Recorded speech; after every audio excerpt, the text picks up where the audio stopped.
ఈ మద్యం అతిగా సేవించినటువంటి మృగాలు కొన్ని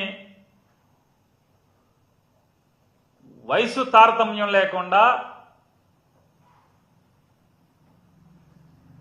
అమానవీయంగా అఘాయిత్యాలు, ఆడపిల్లల మీద అఘాయిత్యాలు, హత్యలు, నేరాలు, ఘోరాలు ఎక్కువగా జరుగుతున్నమాట వాస్తవమా కాదా? ఎందుకు పెరిగినాయి ఇప్పుడు?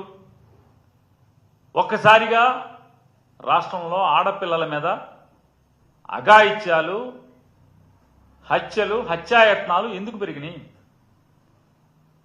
విపరీతమైనటువంటి మద్యం అందుబాటులో ఉండటం, విపరీతమైనటువంటి మద్యం అమ్మకాల వల్ల. అవుననేది వాళ్ళ ప్రజలందరూ కూడా మాట్లాడుకునే పరిస్థితి కదా. ఇవాళ ఈ రాష్ట్రంలో ఆడపిల్లలకి రక్షణ కరువైనటువంటి పరిస్థితే కదా. కానీ పట్టించుకునే నాదుడు లేడు. ఈ రాష్ట్రంలో ఉన్నటువంటి ప్రజల్ని మరీ ప్రత్యేకించి మహిళల్ని రక్షించమని చెప్పని ఒక ఆవిడికి హోంమంత్రి ఇస్తే మహిళల్ని కాపాడుతున్న దేవుడెరుగు రోజు జగన్మోహన్ రెడ్డి గారిని తిట్టి పదవి కాపాడుకునేటువంటి దిగజారిన పరిస్థితి మనం చూస్తున్నాం.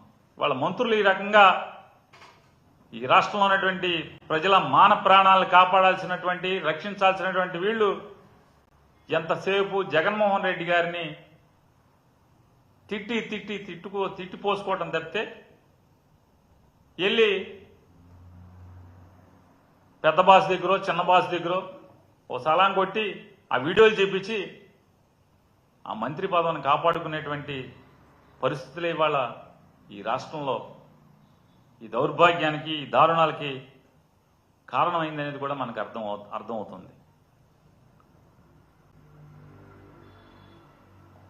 ఎన్నికల ముందు డిప్యూటీ సీఎం, ప్రస్తుత డిప్యూటీ సీఎం, ఉప ముఖ్యమంత్రి పవన్ కళ్యాణ్ గారు ఆడవాళ్ల మీద అఘాయిత్యాలు చేసిన, ఆడవారి వైపు కన్నెత్తి చూసిన ఆ దుర్మార్గుల్ని బెత్తంతో కొడతాను, బెత్తం దెబ్బలు పడతాయి జాగ్రత్త అని చెప్పిన ఆ రోజు పెద్ద పెద్ద రంకులేశారు.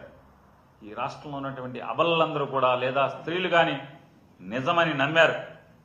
తీరా అధికారం వచ్చాక చూస్తే ఆడపిల్లల మీద అఘాయిత్యాలు, హత్యలు, హత్యాయత్నాలు జరుగుతుంటే బెత్తం దెబ్బలు కొడతా అన్నటువంటి పవన్ కళ్యాణ్ గారు అడ్రస్ లేకుండా ఆయన ఎక్కడ కనపడ్డం.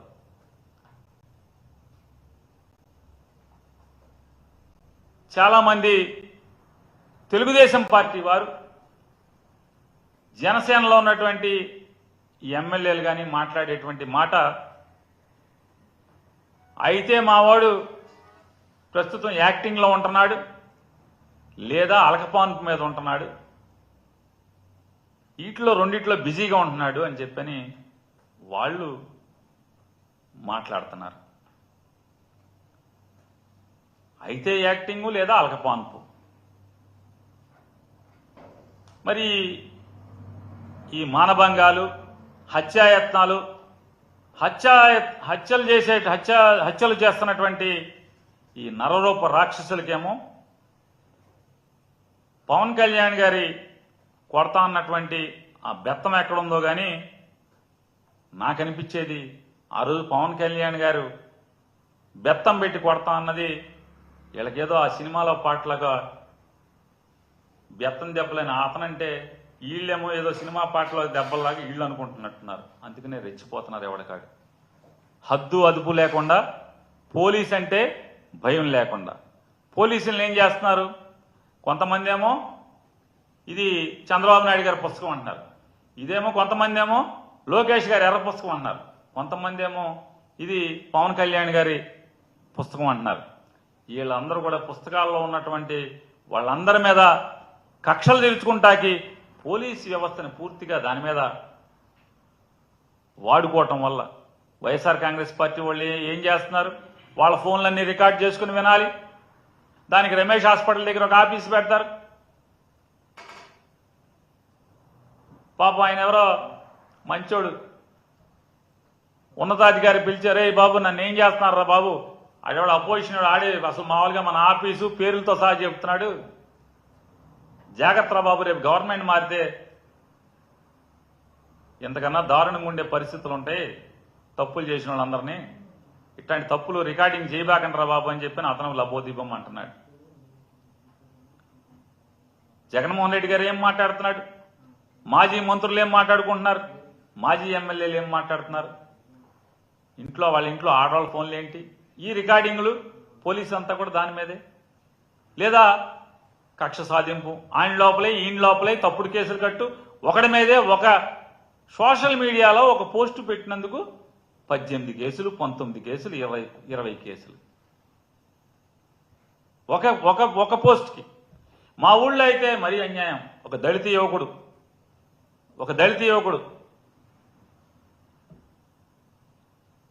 అతని మీద కేసు ఏంటో తెలుసా అండి? సంబరాల రాంబాబు పోలీసులకు దొరికాడు. అతను పెట్టిన పోస్టు 3 ఏళ్ల క్రితం. సంబరాల రాంబాబు పోలీసులకు దొరికాడు అతను పెట్టిన పోస్టు. దానికి అతన్ని 10 రోజులు జైల్లో ఉంచారు. 10 రోజులు. ఖచ్చితంగా దాన్ని హైకోర్టు కూడా వేయదలుచుకున్నాం, వేస్తాం. చూడండి, సంబరాల రాంబాబు ఎవడని పోలీసుని అడిగితే ఆ సీఏని అడిగాను, సంబరాల రాంబాబు ఎవరండి అని. మీకు తెలుసులేండి అంటాడు. నాకు తెలిసింటే బాబు ఎవడు సంబరాల రాంబాబు ఎవడు? మీకు తెలుసు కదండి అంటే కనీసం ఎటువంటి పోస్టులకి ఎటువంటి కేసులు పెడుతున్నారు అనేది, పోలీసుల్ని ఎందుకు వాడుకుంటున్నారు,